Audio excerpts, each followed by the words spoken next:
Ese nawe ujya wibaza ushaka kubika udufaranga ukajya ukorera udufaranga ukabona turi kugucika buri kanya, ukibaza uti se ko nkora amafaranga yanjye ajya hehe koko? Ukisanga ukora buri munsi, buri kwezi baraguhemba, buri cyumweru baraguhemba ariko nta giceri uba ufite. Biterwa n'iki? Uyu munsi ndabaganiriza uburyo bushobora kugufasha ukaba wabona amafaranga ukayagumana ukanateza imbere amafaranga akagukorera ukagera kuri byinshi. Ikintu cya mbere ugomba gukora, banza wihembe. Ushobora kuvuga uti ndabanza nihembe. Iyo wenda urugero ukoze akazi bamaze kuguhemba, guhembye 20,000, mbere na mbere yo kujya gufata ku 20,000 ngo ujye kwishyura umuntu ukubanje, either landlord cyangwa undi, banza ufateho amafaranga make uyabike cyangwa se uyasevinga ahantu cyangwa se uyainvestinge at least. Icyo niryo hame rya mbere. Ubundi ikindi kintu cyagufasha kubika amafaranga yawe ukayagumana, jya ubaho mu buzima butoya ugereranyije n'uko uhembwa. Niba uhembwa amafaranga menshi, wenda uhembwa 100,000, at least baho mu buzima bwo munsi y'100,000, munsi y'50,000, gusubiza hasi kugira ngo usigarane iyo gap y'ibihumbi 50 nanone ushobora gusevingaho. Baho mu buzima bworoheje ugereranyije n'uko winjiza. Ikindi kintu cyagufasha ni iki? Gura ibintu bituma winjiza amafaranga, ntugure ibintu bihenze gusa ubwe ngo nkeneye imodoka, nkeneye moto, nkeneye iki.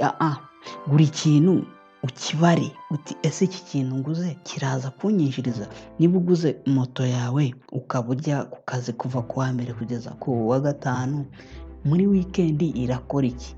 Wibarira uti muri weekend nzajya nyiha umumotari antware, cyangwa se moto nijya ingeza ku kazi nzajya mbwira umumotari azayitware akora amafaranga. Urumva aho ngaho uba ukoresheje ikintu waguze kikagufasha kwinjiza andi mafaranga. Ikindi ni ugutuma amafaranga yawe akorera andi mafaranga. Uti gute? Urugero nari nubahaye, niba uguze moto ya 2,000,000, noneho izo 2,000,000 katuvuge tuzishyize muri moto, noneho iyo moto uyihaye umumotari, wowe ugiye ku kazi, ugezeyo moto uhita uyiha umumotari arayijyana, abagukorera amafaranga na ya moto kandi igihari. So ni ugutuma amafaranga agukorera andi mafaranga. Hari ikintu ugomba kwikuramo. Mu gihe utaratakaza amafaranga ntabwo ushobora kwinjiza andi mafaranga. Iryo ryo ni ihame.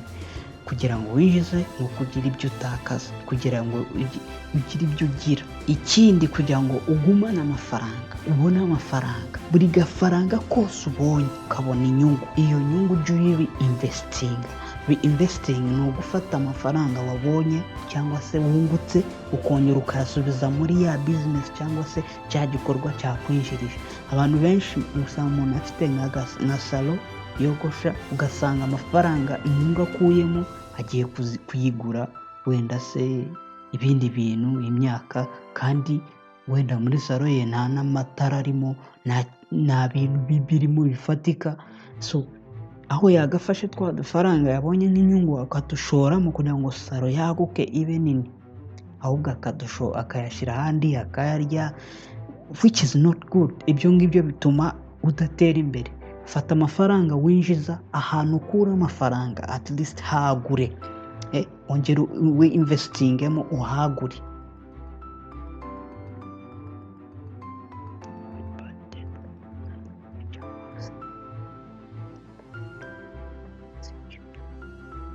Ikindi cyatuma ubona amafaranga ukayagumana, rekeraho gufata ideni rigukura amafaranga yose. Abantu benshi ushobora gufata ideni rikakurusha imbaraga, iryo deni rikazajya rigutwarira amafaranga yose ukoreye. Niba ukoreye 10,000 ku munsi ukaba wishyuraho 9, ugasigarana 1,000, bizarangira naho wakuraga 10 habuze, kubera ko ideni wafashe ni rinini kurusha ubushobozi bwawe. At least gabanya ideni, ugabanye ideni ryawe ribe ritoya ni waba urifite, kugira ngo ureke kwangiza ejo hazaza hawe, kubera ko uko ufata amadeni manini yangiza income yawe. Uko niba winjiza amafaranga ukwezi ukaba winjira, abarimu bakunda kubikora, agafata ideni rya 3,000,000 ku kwezi yinjiza 150,000, ideni akaba ryishura 100,000 buri kwezi, ugasigaranye 50,000, mu bihumbi 50 urabaho gute? That's a case aho utazabaho neza. Ni ibintu bigoranye pe, mu bihumbi 50 birakugora kubaho. Irinde ideni riri hejuru y'ibyo winjiza, ideni rinini, kugira ngo ugumane amafaranga. Ikindi kintu ugomba gukora, hanga streams, ibyo bita multiple streams. Hanga ahandi hantu hatandukanye, izindi nzira zikwinjiriza amafaranga. Niba urugero uyu munsi warashinze akaduka gacuruza ibiribwa, ku ruhande shyiraho indobo y'amagi, sibyo? Cyangwa ku ruhande shyiraho indobo y'isambusa, ako kakwinjirize utundi dufaranga. Noneho buri nkoko mu rugo igitera iki, ukugeza streams 3, ugezaho kuri sambusa, ugezaho kuri fruits, ahandi ku biribwa byo mu rugo, unagize n'inkoko, sibyo? Nako ibiribwa byo muri restaurant, ufite akaduka kawe, ufite akaresitora. Mbese gerageza ushake multiple streams, aho ukura amafaranga hiyongere, inzira z'amafaranga zibe nyinshi, noneho nibwo amafaranga atazapfa kugucika. Mugenzi, weho ukorera amafaranga buri kwezi, ufite umushahara wa buri kwezi, ariko ibyo bintu nta muntu byakijije. Umushahara nta muntu ukiza. Niba uri ku kazi ufite paycheck ya buri kwezi, at least gerageza wige skill, gerageza ugira ka skill wiga. Noneho iyo ufite akazi ukiga n'indi skill, ukora icyo bita side hustle. Ukaba uri ku kazi ariko ukaba ufite akandi kantu ukora ku ruhande. Ushobora uri mu kazi uri mwarimu, ukaba ukora content yo ku ruhande, content ya YouTube cyangwa se y'izindi mbuga. Ukaba uri umuhinzi, ukakora akandi ga side hustle. Ukaba uri n'umucuruzi, ku mugoroba niba uvuye mu murima ukaba ucuruza mu rugo. So gerageza ugira kandi ga skill. Niba ufite kimwe wize, at least gira ikindi wongeraho. Gerageza utangire wizigame hakiri kare. Ari abantu batazi icyo bita compounding interest.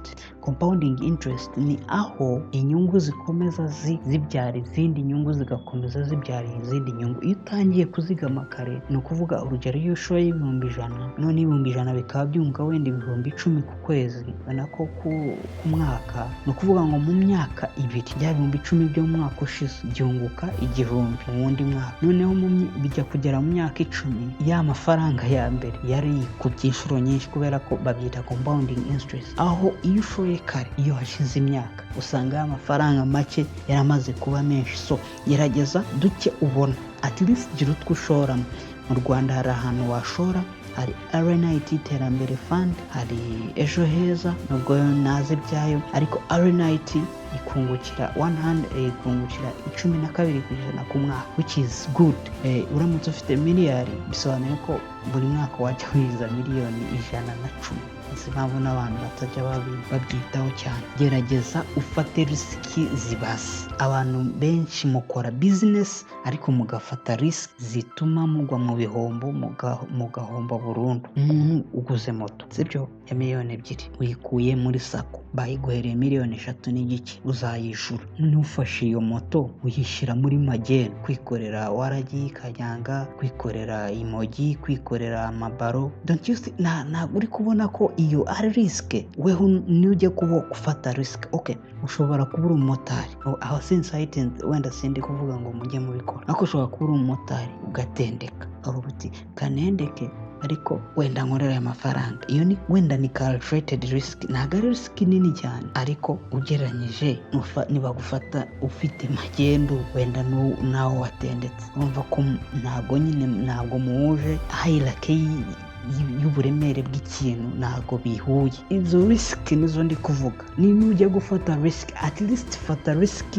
irimo ntoya, reka gufata risk iri gutume n'igishoro cyawe cyose kigenderamo. Niba gufata byose bigenda, uri gufata risk, ifata kuri business yawe yose ishiriremo. Ikindi, kugira ngo ugumane amafaranga yawe, shaka ubumenyi ku bantu basanzwe muri icyo kintu. Ugiye gutangira business upfuye kumanuka Kizimbabwe, oya.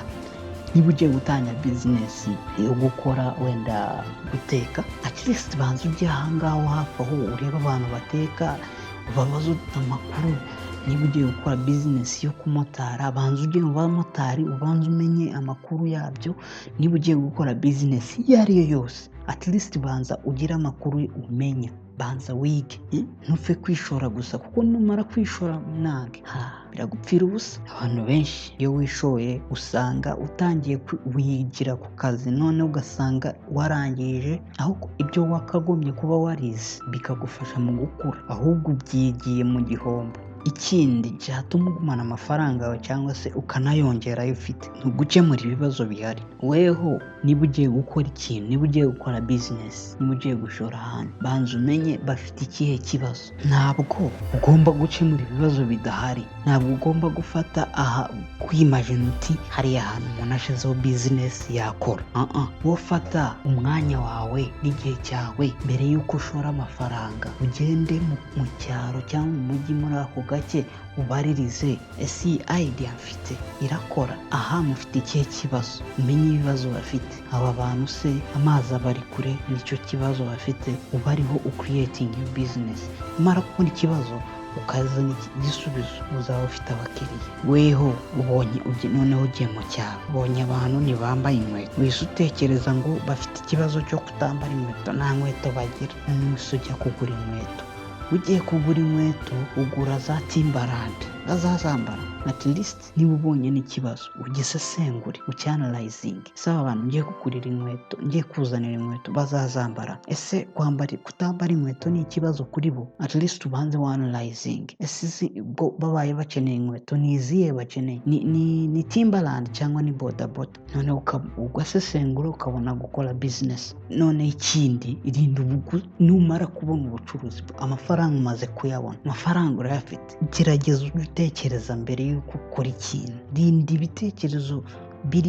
ibitekerezo byangiza business yawe. Ari abantu baguha ideas, umuntu akaza akakubwira ngo hari ahantu hanaka wahaguze wahita wunguka, noneho kubera ko wenda ufite amafaranga uhita uvuga uti reka magure. Ntuhamenye, ntubaje kubaza ko aho hantu usanze harimo ibibazo by'ubutaka, ibibazo bafitanye nk'imiryango, ubutaka barabukwatse, cyangwa numenye ko ubwo butaka atari aho gutura, wowe wahaguze nk'aho gutura, usanze ari aho guhinga. At least banza utekereze, ubanza ukora decisions nziza zitazatuma amafaranga yawe atakarira ubusa, agendera ubusa.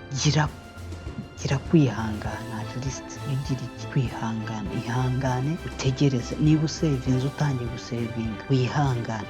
Abantu bamwe mubika udufaranga mu kabogisi, cyumweru ukaba wadukuyemo, aho kuyabika ukabika amafaranga ukwezi kwa mbere ugagira ukwa kabiri, kwa gatatu ugahita ujya uti mu twa dufaranga twanjye, kandi wari utekereje kuvuga uti uyu mwaka nzagura ihene, none se urayigura koko? At least niba ubitse amafaranga, utangiye kubika amafaranga, gira iyo ego yo kuyabika na discipline yo kuyarekayo, noneho akagwira. Kubera ko uko abaye menshi nibwo nawe za idea zawe zivamo. Ubonye amafaranga pe, ayo mafaranga tuma gukorera andi wiryamiye. Kora akabari ushiremo abantu bahakora, kora restaurant ushiremo abantu bahakora, kora salo ushiremo abantu bahakora. Hantu hakwinjiriza amafaranga n'igihe udahari.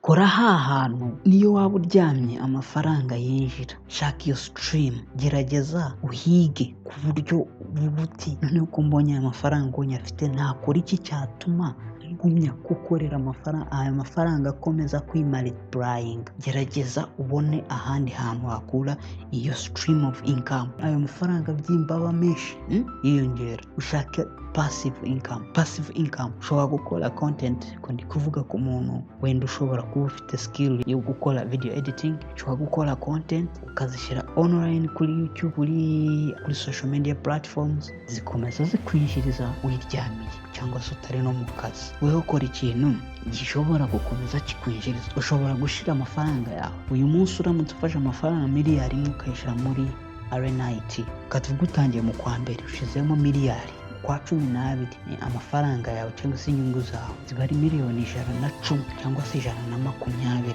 Nese izo nyungu ni nkeya, 120 zakubeshaho miliyari yawe kagumayo. Okay, noneho sindi kuvuga ku bantu bafite miliyari. Wowe nawe ufite miliyari, ufite ibihumbi 100, ufashe ibihumbi 100 byawe, aho kugira ngo ubibike mu rugo ukabishyira muri RNIT, nyuma y'umwaka biba bibaye 120. Urumva bya 20 ntabwo biri bugangirike, ntabwo biri buryeho inflation, kuko urabizi ko iyo ubitse amafaranga umwaka utaha icyo yaguraga uyu munsi ntabwo ari cyo wagura ejo, ariko iyo ya investinze agakomeza abyara andi ntabwo amafaranga yawe ahomba. So guys, kora subscribe, ukore like, ukore share, dukomeze duhure tuganire kuri business, tuganire ku bintu byaduteza imbere. Ciao.